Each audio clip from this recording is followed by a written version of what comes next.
Hello, ladies and gentlemen. Deja Vu here, and I am with Varosh. We're gonna do a dual commentary of this, the fourth set of SKT1 versus KT Rolster. This is gonna be Violet versus Hyuk on Heartbreak Ridge, and KT Rolster really needs a win from Violet to send this to an ace match to try and give Flash another chance to win this game. Flash already fell to Best in the last set after some great play by Best. So yeah, all the marbles are on Violet's head, and he absolutely needs to get a win here in order to send this to an ace match. And he's going to be going up against Hyuk, who's been doing a lot better recently.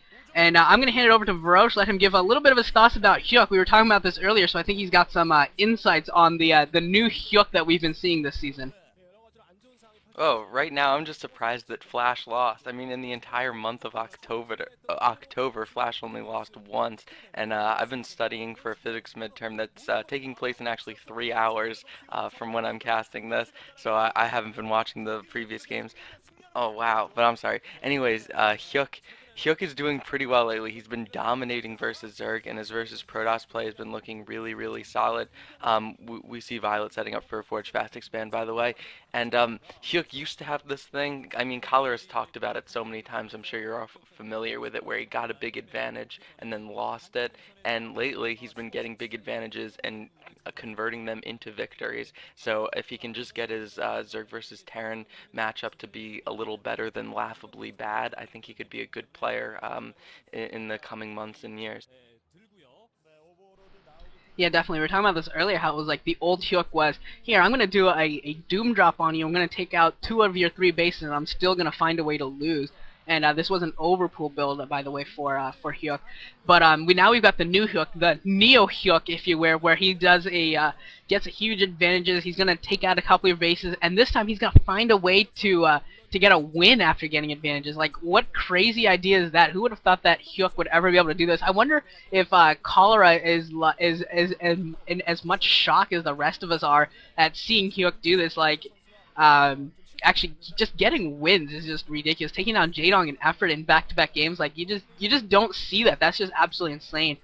We do see Violet putting down his Forge, probably gonna throw down his Gateway and a Cannon as his Nexus comes up to stop any sort of a run by, which I don't think that Hyuk is really gonna dedicate to. He does look like he's gonna throw down a hatchery at the 6:30, 7 o'clock position where normally his third base would go, and it doesn't look like he's using a ton of eggs right now on Zerglings. Just 2 eggs of Zerglings, it looks like, probably just to try and stop this probe. It doesn't look like he's really going to be focused on a run by here. Yeah, that was only 1 egg of Zerglings there, so he's cheating a little bit. Like, sometimes you talk about Protoss players cheating on their forges. Now we see Zerg player here, Hyuk, cheating on his Zerglings, and he's going to get a little bit of an advantage out of that, and is going to be able to drone up a little bit more heavier, going to get a little bit of economy out of that. So I like this play from Hyuk, ending on his gas as well. So we're going to see a 3-hatch, 3-base play here to start. Probably going to be just a normal Neo Sauron build from the Hyuk.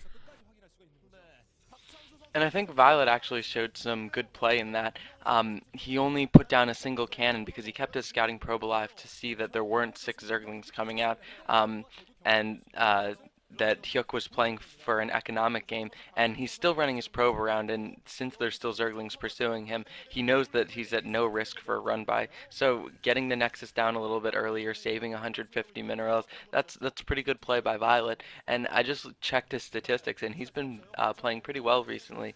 He won against Hiva, Jungbi, and Sky High, and although Sky High's been slumping, all 3 of those players are quite legitimate, quite good players. And from the fact that Hyuk is going for a 3 hatchery, 3 base lair.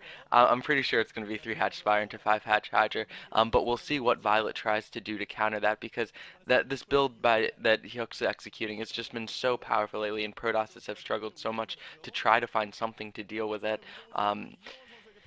The zealot speed lot timing attack or whatever, it's been doing all right, but not very well. And Zerg's just overall in the past few months have been dominating Protosses. So Violet, we'll see if he's going to try to come up with something creative to win this game, or if he's just going to try to go for superior storm play and try to just hope he's facing the old Hyuk that'll mess up instead of the new Hyuk that'll play solid. Yeah, I think we've seen a couple different ideas coming from Protoss players to counter this. We have been, I've seen a few couple early Zealot builds like 9, 10, 10, 12 gates come out. I believe Best did that last week. I forget who he was playing, what Zerg he was playing, but I believe he did that last week and won a very fast game.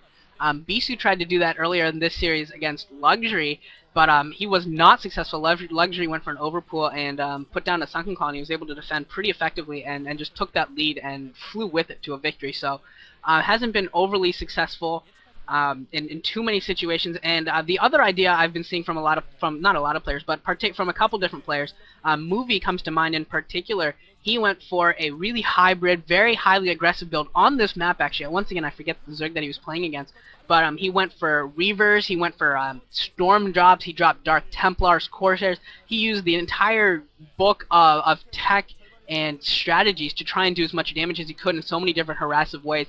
He ended up losing that game, but I think it was very, very close, and he gave himself a really good chance to beat the Neo Soren build. So I really like that from Movie. I think that those are probably, I think you've really got to put the Zerg player on the back foot.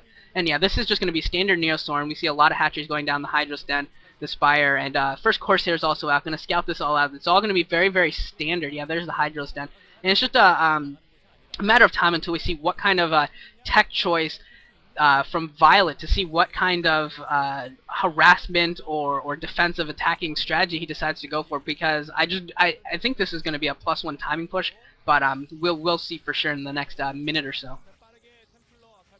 Yeah, Violet's continuing to build Corsairs, and it reminds me of a game I saw recently, Pusan versus Savior, and Pusan had a really good idea in that game, maybe, to counter the Neo Sauron build, building up a large fleet of Corsairs, because one of the hallmarks of this build, of the 5 hatchery build, is that you get groups of mutas to snipe off the Templar, and the Protoss needs every single storm he can get his hands on. So if they amass a fleet of maybe 5, 7 Corsairs, so that to pretty much shut down the Zerg's ability to put... I should talk about these Zealots that are kind of pushing out across the map. There's Zerglings.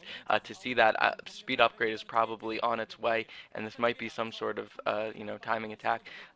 But it's a while before it gets inbound. But anyway, if you have... Yeah, they're speed upgrading right now. So anyway, if you have 7 Corsairs in the air, it really shuts down the Zerg's ability to get 9 mutas or 11 mutas and snipe all your Templar, and that can be really beneficial to a Protoss. So maybe that's the kind of innovation that we've been looking for. I don't know. Pusan I've never really thought of as an innovator, but it looks like Violet's just going to camp right outside Hyuk's base, because Hyuk's little Sim City is kind of hard for Zealots to get past. Yeah, I love that. I love that, calling it the Sim City, the difficult to pass Zerg wall. And I'm actually kind of surprised to see Violet sitting here, not going for that third base of Hyuk, trying to put some pressure there. And in fact, he's allowed Hyuk now to macro up a decent solid Hydros force, and now he's just going to be forced to